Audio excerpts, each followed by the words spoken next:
Nunca Con el pueblo segoviano no se juega. Si quieren guerra, Guerra ahí les tendrán. va. In the grainy footage, the group of youths, their faces covered, are showing off an arsenal of homemade explosive devices. The Segovian people are not to be played with. If you want war, war's what you'll get, one says. It was 8 months after we got tear gas covering the Segovia miners' strike, and the town had gone on strike again. This time, neither Matt nor I could get out there. But soon, sources began sending us frantic messages and passing us videos of disturbing scenes on familiar streets. This was one of those videos. Ahí tienen, vea. Y los antimotines. Con lo que ellos mismos tiran, ahí tienen también para ellos. We got everything. To the riot police. The same weapons they use against us, we will use against them, says one, while the person filming pans the camera to show the name of Segovia's mayor spelled out in dynamite. The first videos had been of marching riot police and fleeing crowds. Then came the flaming barricades, torched houses and rocks raining down on armoured police trucks as explosions lit up the night sky. Then things really escalated. A lone policeman raising a rifle and appearing to fire on unseen targets. Riot police wounded by an explosion, writhing in a hospital bed. A twitching youth sprawled out on the street, blood pouring from an open chest wound. There were snapshots of the town spiralling out of control. The governor of Antioquia, the northwestern Colombian state where Segovia is located, justified the police violence with claims that the strike had been infiltrated. There were 2 strikes going on, he said. A peaceful strike by artisanal miners and a violent strike by armed groups. He was not completely wrong. We heard from those in the thick of it that both leftist guerrillas and the criminal paramilitaries of the Gaitanista Self-Defense Forces of Colombia, known as the AGC for their Spanish initials, were stirring the chaos and feeding the violence. But there were not 2 strikes, no neat line between criminal and legitimate, peaceful and violent. The miners had had enough. They didn't need criminals or militias to tell them that. It felt like the line in the sand moment we've been hearing about since we started this investigation was finally here. Surely, this was it, Segovia's breaking point, the moment when everything would change, for better or for worse. It went on for 43 days, but when the miners, the state, and the company finally came to an agreement to bring it to an end, that agreement looked pretty much like every other agreement we'd seen to that point. Maybe the details were different, but the aims, objectives, pledges, and methods all looked numbingly familiar. We thought we'd be back to Segovia soon enough to find out what was going on, within a few months maybe. But those months turned into years, and by the time we finally made it back to Segovia, we didn't know what to expect. From Insight Crime, this is The Shadow of El Dorado, a series about the intricate web of corruption, violence, and complicity behind the gold trade in Segovia, and the story of how this once thriving Colombian mining town became a mafia stronghold. I'm James Bargent. And I'm Matt Charles. This is the final chapter in this series, Episode 7, War Stories.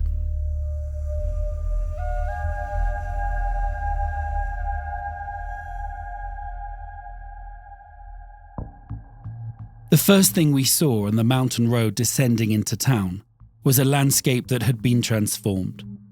Gran Colombia Gold, the Canadian multinational that has the legal rights to Segovia's gold, had left its mark while we had been away. So we're just up the hill from the El Silencio mine. This has changed a lot. I mean, when we first came here, this was basically like a green, idyllic little valley, all the Frontino cottages just dotted around the top. The little stream that kind of ran through the middle. And this is where Leonel brought us, right? To meet his friends, to show us the people that were living in the houses. And this is what all of them were telling us about. This is what all of them were worried about, that they were going to be kicked out and that this valley was going to be turned into, well, what is it? Processing plant. They set up a new processing plant here for the gold from El Silencio, but it's just, they've decimated the landscape. It's just a big crater, basically, filled with tailings from the mine, filled with rubble. So this is like the waste material after the processing that still has all the chemicals, like the cyanide and the other chemicals they add to extract the gold. And it's just this grey, toxic sludge. And that was not all that had changed. Hola Jaime, soy James. ¿Todo bien? La oficina de ustedes se cambió. ¿Dónde está lo nuevo? After a bit of wandering around, we tracked down the new office of the Mesa Minera, or Mining Roundtable, the organization that represents Segovia's informal miners. There we met Jaime Gallegos, the Mesa vice president and strike organizer from the last episode. ¿Cómo está? ¿Qué más, hombre? ¿Todo bien? When we asked Jaime what had been going on since we were there last, he immediately went back to the strike, the second one, the one where they had lost control. It had been, in its own way, a breaking point, but not quite how we'd been expecting. Que ha surgido ese paro para acá, pues nosotros era la esperanza de que era la solución con los acuerdos firmados, pero no. They'd been hopeful they'd finally find some solutions after signing the agreements that brought a stop to the fighting, Jaime told us. Se firmaron unos acuerdos, pero acuerdos que no fueron cumplidos. ¿Sí? But once again, there'd been little progress and both sides remained entrenched. Then, on his last day in office, the governor of Antioquia dissolved the negotiating table with no warning, and they hadn't talked to the company in the 2 years since. In the absence of talks, the company had taken a new line of attack, and a pretty brazen one, considering what we found out over the course of this investigation. La Gran Colombia se dedicó a demandar penalmente a los mineros. El 80% de los mineros están demandados por 5 delitos, patrocinadores al grupos al margen de la ley. Gran Colombia Gold had been pressuring prosecutors to bring criminal charges against the mines for, among other things, financing armed groups, Jaime told us. Y la Fiscalía del Gobierno los toma como patrocinadores al grupo al margen de la ley. When the miners have to pay off armed groups, he said, the prosecutors treat them as sponsors of organized crime. Las multinacionales supuestamente también hacen lo mismo, pero para la multinacional el gobierno y la fiscalía los toman como los extorsionaron. Miners working for Gran Colombia, though, supposedly do the same, but then the company is seen as a victim of extortion. That wasn't the only criminal charge the company was pushing for. There were 5 in total. One that really made Jaime bristle was the charge of environmental crime. Since we'd been away, the informal miners had made a big push to lower their use of mercury. And all the while, the company had been building the huge processing plant and tailings pit we'd seen on our way into town. Entonces por eso nosotros decimos que nosotros no somos los depredadores del medio ambiente en Segovia y Remedios, sino que es la Gran Colombia. They displaced a whole neighborhood of families, Jaime said. They knocked down the houses, destroyed the streams, cut down the trees. It was the company, not the informal miners, that was preying on the environment, he added. But the miners weren't the only ones the company was going after through the courts. It was also using the Colombia-Canada Free Trade Agreement to sue the Colombian government for not protecting their assets from illegal miners and armed groups. The company had demanded $700 million in damages. Jaime didn't seem to take any pleasure in the bitter irony. He just sounded exasperated. Se fueron a favor de las multinacionales y desprotegieron a los mineros colombianos. Estas multinacionales cogieron un poder inmenso que mandan más que el mismo Estado. The state had favored the multinationals and left Colombia's miners unprotected, he said. And now those companies had gained immense power and were ordering the state around like it were on the company payroll. Y no, aquí no mandaría ni presidente, ni fiscal, ni el presidente de la República, sino Se le dio tanto poder que ellos son un estado sobre el estado. They gave so much power to the multinationals that the companies are now their own state above the state, he added. We arranged to visit Las Brisas mine in the hope of catching up with Fabian and the brothers Jorge and Pela Mula, the Segovian miners who we followed throughout this series. Fabian was out of town, but Jorge and Pela Mula agreed to meet us after their shift. They were still underground when we arrived, so while we were waiting, we got a tour of the mine's latest addition, an on-site processing mill. The new mill was different to the ones we'd seen before. It extracted the gold from ore without using mercury. A trabajar mineral para el momento, que ya es la minería limpia. A eso es lo que se le llama minería limpia. Vamos a trabajar minería limpia. This is what they want to do, the miner giving us the tour told us. Practice clean mining at Las Brisas. When Jorge and Pelo emerged from the mine, we sat down with them for a coffee at the little shack cafe where the miners got their meals. Jorge picked up where our tour guide had left off. Hemos mejorado la tecnología para trabajar mejor, más limpio, para trabajar como lo mandan las normas, sin contaminar menos y tratar de cuidarnos nosotros también. This had been the biggest change at Las Brisas since we were last there, Jorge told us. Their work to improve their technology. The idea was to work better and cleaner, to work within the regulations, not only to contaminate less, but to take care of themselves as well. What they wanted, he said, was for all this to be sustainable, for it to support them into the future. But the new tilt towards sustainability couldn't mask the fact that the future seemed as precarious as ever. Jorge and Pelo Mula told us how since the breakdown in talks with Gran Colombia, Las Brisas had been involved in a legal battle over the mine's right to exist. There had already been several hearings, a site visit by a judge. They were waiting for a ruling, but, they said, were already prepared to keep fighting on the strange foreign ground of the courts until they'd exhausted every last appeal. But this was not their world, not their rules. And if at the end of it all the ruling went against them, well, then that would not be the end of it all. Se supone que eso va a pasar acá porque esa es la consigna de todos los mineros. Si cae una, caen todas. En otros, los mineros de Segovia, ninguno vamos a dejar que caiga ninguno. If one mine falls, they all fall. That was the miners' slogan now, Belo Mula told us. And if they tried to close one down, then everyone would fight back. A no dejar entregar. Entregamos la vida primero que todas las minerías. We'll give up our lives before we give up mining, Belo Mula said. It was a belief forged in the last strike, he explained. The town was shut down for more than 40 days as they battled police. But there was always food for everyone, always some farmer or retailer donating a cow, a pig, some oil or rice, he told us. Entonces, ¿qué aprendí? Que somos un pueblo unido, que aunque estamos en distintas minas, cuando nos toca luchar estamos todos juntos. I learned that we're a united people, Pelo Mula said. That when we have to fight, we're all in it together.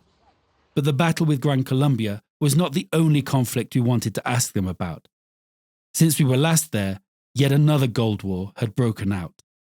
A new group had emerged from the pool of criminals left by the paramilitary demobilization, which was still churning out new generations a decade after the far-right militias had stood down. This time, they called themselves the Liberators of the Northeast. The name was like a grim echo through time. The first paramilitaries to arrive in Segovia, the death squad that had massacred 46 people back in 1988, had been called Death to the Revolutionaries of the Northeast. More than 30 years later, and a peace process later, history kept repeating itself. The objectives of the Liberators of the Northeast were the same as ever. They wanted to drive out their enemies, in this case, the AGC, and claim Segovia's gold for themselves.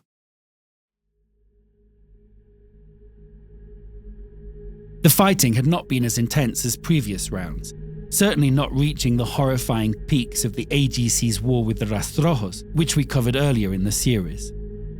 But it had dragged on for years, sporadically erupting with new atrocities. The latest had come a couple of weeks before we arrived, when the dismembered body of a 17-year-old had been found packed into plastic bags with a note signed by the AGC. Shortly after, a video of the boy being tortured to death circulated on social media. Both Jorge and Pelo Mula seemed more exhausted than scared when they talked about it. No mejoró nada, no mejoraron nada. Y entonces ellos por la búsqueda del territorio, porque ellos buscan el territorio donde hay abundancia de dinero, llega el uno, llega el otro y no siempre está en el medio. Nothing had gotten any better, Pelo Mula told us. They keep coming, looking for territories where there's money, and killing to lay claim to them. A lot of people had caught a bullet or watched someone die. That's just normal, he said. Once again, the miners were caught in the middle of it all. Entonces uno le toca hacerse el de la oreja mocha, el del oído sordo, no hemos visto nada ni nadie, ni a usted ni al otro, porque sabemos que eso pasa en todo el país. Both sides had come to demand their tribute, and to demand that the miners didn't pay the other side. And so they had to play deaf and dumb, Jorge said.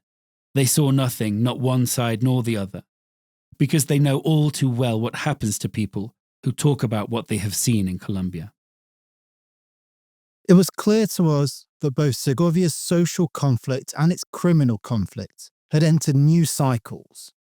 Or perhaps, more accurately, they'd been recycled, because the differences were in the details alone. But what had gone on before had not gone away. Segovia's gaping wound from the sacking of Frontino gold mines, the story we've explored throughout this series, was still not close to healing. Before we left for Segovia, we tried to get in touch with the old Frontino unionist, Leonel y Guillermo, but he didn't reply to our texts. And when we rang, his phone went straight to voicemail. When we messaged his old friend Guillermo Willis, we found out why. I'm sorry to tell you, Guillermo wrote back, but Leonel died last year. Looks like Leonel's house is still there, though. Look at the top. It's that one, isn't it? Yeah, you're right. These have gone up. These have gone up like 2-3 floors. Yeah. But you can tell the Frontino houses because of the red roofs, like the red. The red roofs, yeah. When we got to town, we went up to Leonel's old house to see if we could find out a bit more about what had happened. Buenas tardes. Éramos como amigos del señor Leonel que vivía por allá. Sí. ¿Usted lo conocía? Arriba. Hace, ¿Ya no existe? sí, No. hace un año no algo así se murió. Sí. Ajá. Muy triste. Sí. His neighbours told us how the cleaning lady had found Leonel passed out in his bathroom. He'd had an aneurysm. He was taken to hospital but never regained consciousness. We later learned that he'd just returned from a public hearing on Frontino in Medellin, where he'd broken down, shouting and crying inconsolably. After the news about Leonel, it was a relief to find Guillermo still as irrepressible as ever. ¿Qué más, hombre? ¿Qué tal? Qué gusto saludarlo. ¿Cómo vas? Bien, hijo. Qué Bien. bueno verte. Eso, gracias. ¿Qué más? ¿Cómo vamos? ¿Ya almorzaron o qué? ¿Ya almorzaron? ¿Ya almorzaron? Sí. ¿Usted? ¿Usted? Yo no he almorzado. Voy a pedir y conversar. Dale. Listo. Listo. But while he was alive and well, he had his own story to tell. Guillermo had by this time left Segovia for Medellin. He was in town to take care of some business, but it would be a short trip. To explain why, he took us up to what had been the neighbourhood of old Frontino cottages where he'd been living when we last spoke to him, but was now the Gran Colombia tailings pit. Mi casa se encontraba al frente de donde estamos en estos momentos, un sector llamado Ratón Pelado. Guillermo pointed out where his house used to be. It was now a toxic moonscape, filled with a deathly grey sludge. It started when Gran Colombia began construction on the tailings pit, he explained. Company representatives made the rounds, offering to buy residents out of their homes. But Guillermo refused. Al hacerle el reclamo a la empresa ofreció dinero por las casas. But as the houses had belonged to Frontino and their legal status was never settled, exactly who had the rights to them was a complicated issue. And while Guillermo had lived in his for years, he wasn't the only person with a claim to it. And that other person, who hadn't worked at Frontino and didn't live in Segovia, but had some convoluted family claim, was more than happy to take the money on offer. Y efectivamente, el hombre me hizo 3 visitas para tratar de sacarme de la casa. La última me la hizo acompañado de 3 motos más a las 9 de la noche, porque me venían a sacar a bala, estaban armados. The man paid him 3 visits to try to get him out of the house, Guillermo said. The last of them was at 9 at night, when 3 motorbikes carrying a group of armed men appeared at his door. It was the AGC. Guillermo fled for Medellin, joining the ranks of the millions of Colombians that had been displaced in generations of conflict. Me lo encontré en Medellín y volvió y me repitió las amenazas, diciendo que yo bajaba a Segovia y que aquí me hacían algo. ¿Sí? Entonces yo cuando bajo tengo que tener mucho cuidado de dónde, con quién estoy y dónde estoy. He told us how, when he went back to Segovia, they threatened him again, telling him if they saw him in town, then something bad was going to happen. When I come back these days, I have to be very careful about who I'm with and where I go, he said. It felt like that whole broken generation of Frontino men that Leonel and Guillermo had been a part of was fading away, retreating into the history books, or perhaps, more accurately, being sucked down into that deathly grey sludge. Amazingly, though, the fight over the company was still going on. It had just moved to distant big city courtrooms.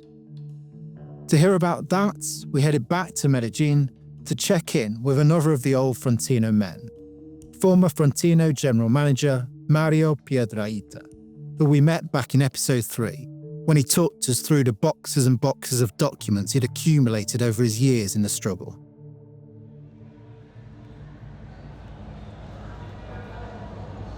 Mario had been part of the Frontino management, so was never in the union with Leonel and Guillermo. But when we called, he told us to meet him at the miners' union office in the city centre. The last time we saw Mario, he was leading a legal battle for reparations on behalf of the Frontino workers and pensioners from his house in Medellin. As revealed in earlier episodes, the workers and pensioners claimed the company for themselves, based on a document in which the foreign owners left it to them to pay off the owners' pension and labour obligations.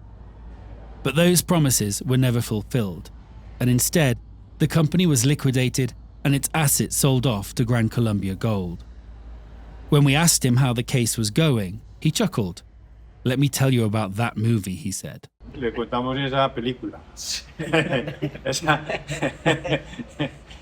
Esa demanda se hizo en el 2012. Yo creo que usted sabe, pidiendo lo que nos dejaron de dar desde 1979, que la empresa es nuestra, a la fecha. Fuera de eso, los perjuicios morales, económicos. Mario explained how they lodged their claim in 2012, demanding the state hand over what they should have handed over way back in 1979, the company itself, and that then it also pay compensation for economic and moral damages.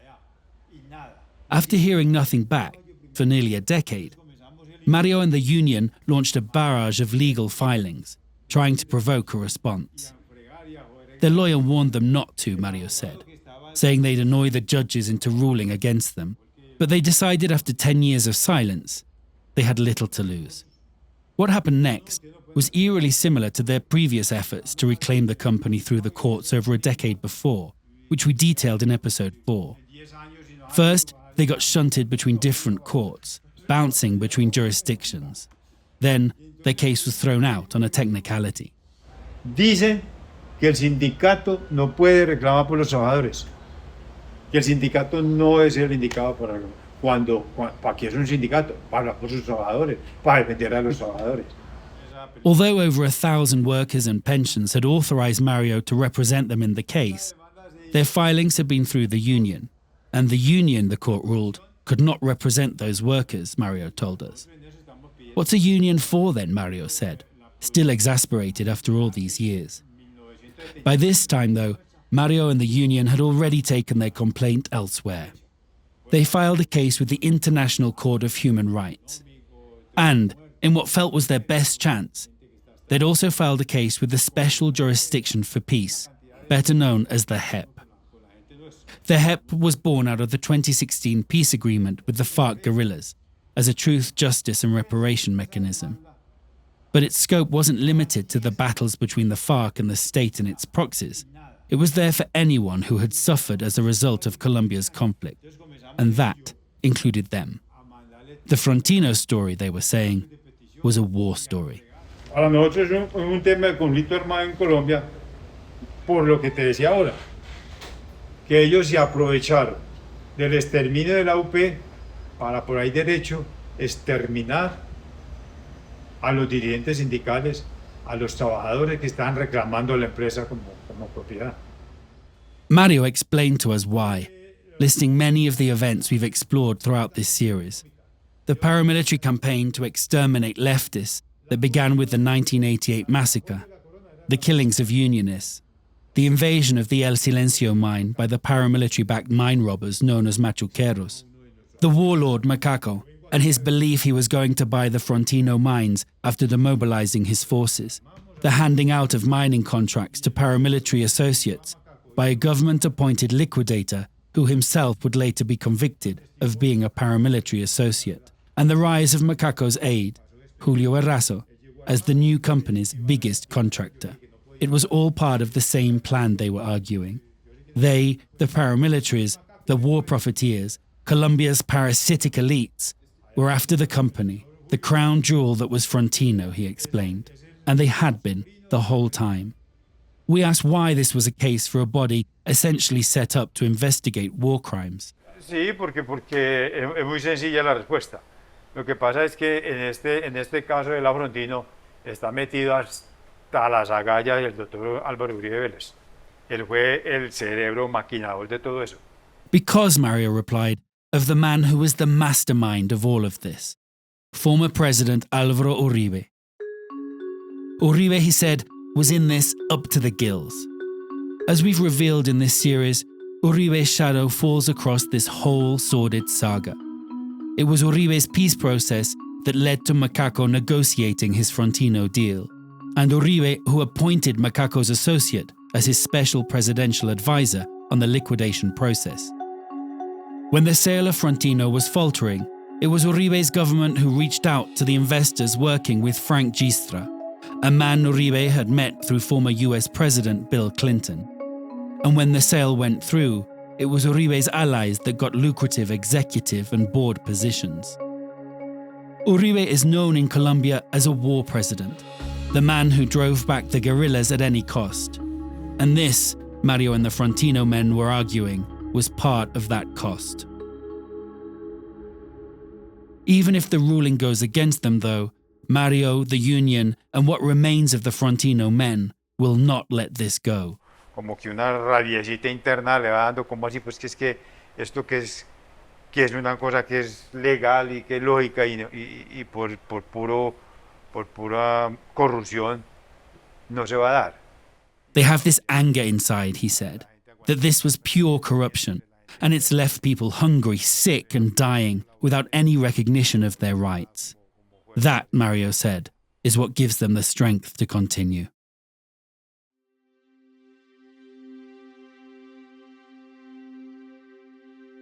For their HEP filing, Mario and the union had woven all of Segovia's traumas into one story that explains everything. Looking back on it that way, it looked plausible. Another conspiracy of power. But doing this investigation, we got close to many of those stories, spoke to the people involved, dug up the case files, court rulings, and commercial registries. And whenever we had the idea of a conspiracy, which required planning, coordination, and organisation, began to unravel into chaos and opportunism. This was a war story, all right, a classic of the genre in one of the most war-torn countries in the world. But not the type you see in the movies, or on TV, or even in the history books. This was a real war story. And real war stories are about chaos and opportunism. It was a real war story because the poor killed each other, while the powerful got rich. Because no one in this story was really innocent. but nearly everyone was a victim. Because nothing was clear, there were no easy answers and no obvious solutions. Because no one really remembers exactly how it all started. And because it never really ends. And it's gold that's kept this war alive all this time, paying its bills and driving its combatants ever onwards to the next battle. Because there's only one thing that has never stopped and never changed throughout it all. The flow of Segovia's blood gold from this Andean mountain range all the way to our phones and our jewellery. If you want to dive deeper into the story of Segovia and blood gold in Colombia, head to our website at insightcrime.org. There you can see videos and photos of the scenes described and interviews with key characters. Explore documents laying out the paper trail we uncovered during our investigation, and delve deeper into some of the stories and people mentioned in this podcast. The Shadow of El Dorado is an Insight Crime podcast produced with La No Ficción. It was reported and written by me, James Bargent, and produced by Matt Charles. Script editing was by Stephen Dudley and Tatiana Lozano with the help of Elisa Roldan. Stephen and Elisa are the executive producers of the series. Sound design and editing for this episode by Jairo Pineda, and our graphic designer is Isabella Soto. Fact-checking for this episode was done by Alejandra Rodriguez. Thanks for this series go out to Michael Norby, Hannah Stone, Rebecca Levi, Jenny Erin-Smith, Seth Robbins, and Ariel Safdie. This series was the product of 8 years of investigation and on-the-ground fieldwork. This sort of work can be slow and painstaking, and it can be dangerous. It can also be expensive.